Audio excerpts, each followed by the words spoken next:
भाजप नेत्या नवनीत राणा आमदार रवी राणा यांच्या विरोधात प्रचार करणार का असा प्रश्न उपस्थित होतोय।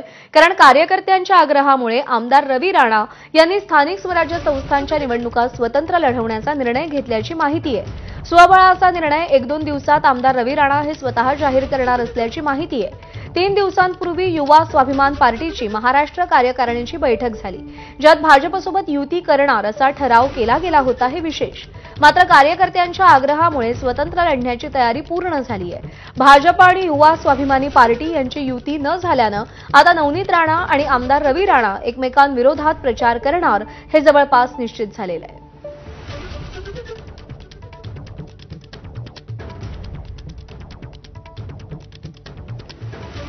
अधिक माहिती जाणून घेऊयात। आपले प्रतिनिधी प्रणय निर्माण सध्या आपल्यासोबत आहेत।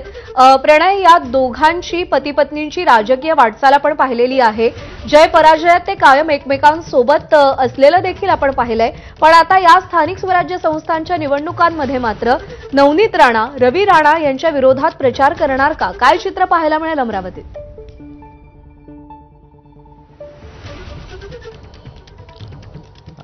भाजपच्या नेत्या नवनीत राणा आता ह्या आमदार रवी राणा यांच्या विरोधात प्रचार करणार जवळपास हे निश्चित झालेलं आहे।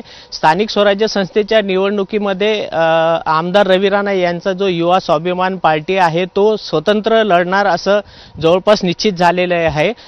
कार्यकर्त्यांच्या आग्रहामुळे आमदार रवी राणा यांनी हा निर्णय घेतल्याचं बोलल्या जाते। येणाऱ्या 1-2 दिवसामध्ये आमदार रवी राणा हे स्वतः जाहीर करणार आहे, परंतु 3 दिवसापूर्वीच युवा स्वाभिमान पार्टीची कार्यकारिणी जाहीर झाली होती। त्या जाहीर सभेमध्ये बैठकमध्ये त्यांनी भाजपला पाठिंबा दिला असं जाहीर केलं होतं, परंतु कार्यकर्त्यांचा आग्रह होता की युवा स्वाभिमान पार्टीनी स्वतः स्वबळावर निवडणूक लढवावी, त्यामुळे आमदार रवी राणा हा निर्णय घेतलेला आहे। त्यामुळे येणाऱ्या काळामध्ये आता आमदार रवी राणा हे भाजपच्या विरोधात काम करणार आणि भाजपच्या नेत्या नवनीत राणा त्यांच्या पत्नी या आता युवा स्वाभिमान पार्टीच्या विरोधात काम करताना आपल्याला अमरावतीच्या या रणधुमाळीमध्ये आपल्याला पाहायला मिळेल। प्रणय, धन्यवाद दिलेल्या माहितीसाठी।